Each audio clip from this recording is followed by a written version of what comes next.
Hurricane Milton is currently a Category 4 hurricane with 145-mile-per-hour sustained winds heading directly towards us in the Tampa Bay area less than 2 weeks after Hurricane Helene wreaked havoc on our barrier island. This is the second hurricane expected to have catastrophic impact on the Tampa Bay area and even areas to the south like Sarasota and potentially all the way down to Fort Myers Beach. Now the good news is that this storm has slowed down a bit, so it's not expected to make landfall until I think Thursday around 2 a.m. So us here in Palmetto, as well as other people along the Gulf Coast, still have time to get out of this area and go further inland. Now for those of you who don't know us yet, we're Jamie and Skylar. We have a Florida and Caribbean based travel channel called Exploration, and we also have this channel, Jamie and Skylar, where we focus on creating content around our home here in the Tampa Bay area.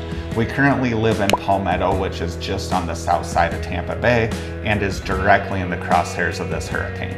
Now, as you may have already guessed from all of the stuff behind us, we have made the decision to evacuate and go inland. And before Skylar gets into the potential impacts of Milton and ultimately why we decided to evacuate, I am going to get to packing so we can get out of here before Milton rolls in. So we were happy to wake up to the news this morning that Hurricane Milton had weakened since last night.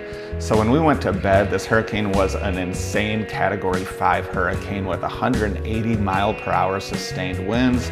But when we woke up this morning, those winds had decreased to around 145 miles per hour, which is a Category 4 hurricane. The reason Milton's top wind speeds have decreased is because it's actually going through something called an eye wall replacement. And unfortunately, when this happens, the hurricanes generally get even bigger. And that just means that even more of Florida's Gulf Coast will likely be subject to major storm surge. Also, this hurricane is still located just off the northern coast of the Yucatan Peninsula in Mexico, meaning it still has over a day and a half and a few hundred miles over those warm Gulf waters to regain strength before it makes landfall. As of now, projections do have the hurricane regaining strength and once again becoming a Category 5 hurricane before weakening near landfall back down to Cat 3 or Cat 4 status, which still means sustained winds anywhere from 111 to 156 miles per hour. Now, something that I think we should definitely keep in mind is that Hurricane Ian made landfall near Fort Myers Beach in September of 2022 as a Category 3 hurricane with 145-mile-per-hour winds and 15 foot of storm surge. And anyone who's visited Fort Myers Beach after Ian can tell you that it was completely destroyed,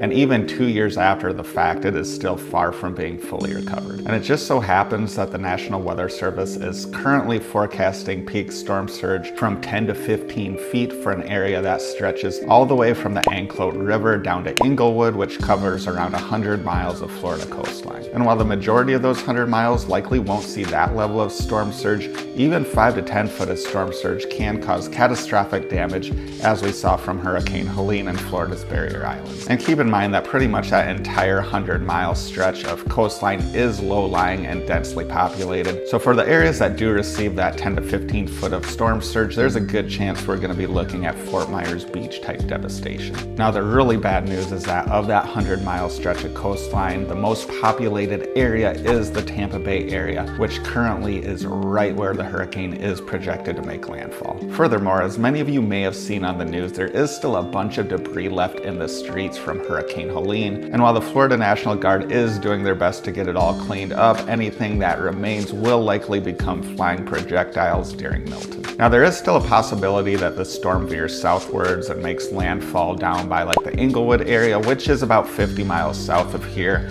and would be the absolute best case scenario for Tampa Bay at this point, and likely would mean that we'd get very minimal storm surge. But if Milton does make landfall directly over Tampa Bay as it's currently projected, or just to the north of Tampa Bay, we're going to be in line for a bunch of storm surge and things are going to be really, really bad for Tampa Bay. And that leads us to our decision on whether or not to evacuate. Now, for those of you who watched our live stream on Exploration last night, we did say that we are kind of on the fence and that we are going to sleep on it before making our final decision. And as we've mentioned, we have made the decision to head inland to Orlando, but maybe not for the reasons you'd expect. And that brings us to the main reason that we've decided to evacuate the Tampa Bay area, and that's because we have no idea how long we'll be without power. Now, going back to Ian, that caused power outages for around 2.6 million Floridians, and 5 days later, around 400,000 people were still without power. Now, if this hurricane makes landfall directly over Tampa Bay as is currently projected, it does seem likely, at least to me, that we'll have at least that many people without power from Milton. In addition to that, many municipalities may decide to shut off water and sewer as well, meaning that we may not only be without lights and air conditioning in the aftermath of Milton, but also without running water and flushing toilets. Now, we do have a bunch of battery banks that we can use to run lights, fans, and charge our phones. We can also recharge those battery banks in our vehicles, but we obviously do not have enough power to run the air conditioning in our apartment. And considering the average high temperature here in Palmetto in early October is still in the mid-80s, not having air conditioning would get really uncomfortable really fast. Now, we have made the decision to head inland to the Orlando area. Fortunately, we do have some friends that have invited us to come stay with them. They do have a generator there, and even though they are projected to still receive some hurricane force winds in the Orlando area, they're likely to be a category or two less than what we're expecting to receive here in the Tampa Bay area. And just a little bit of good news is that while so many people in this area didn't seem to take Hurricane Helene seriously a couple of weeks ago, nearly everyone seems to be taking Milton seriously, and there was a mass exodus from this area yesterday. Sections of the freeway definitely were like a parking lot, but many people were still able to get out of the crosshairs of Milton. It's already like a bit of a ghost town here in Palmetto, and from what we can tell, the roads are not nearly as congested today as they were yesterday. Now, we have a full tank of fuel and only about 110 miles to drive to get to our friend's place in the Orlando area, so we won't have any concerns about running out of gas. We definitely will be doing our best to monitor the conditions here in the Tampa Bay area from Orlando, and we will plan on returning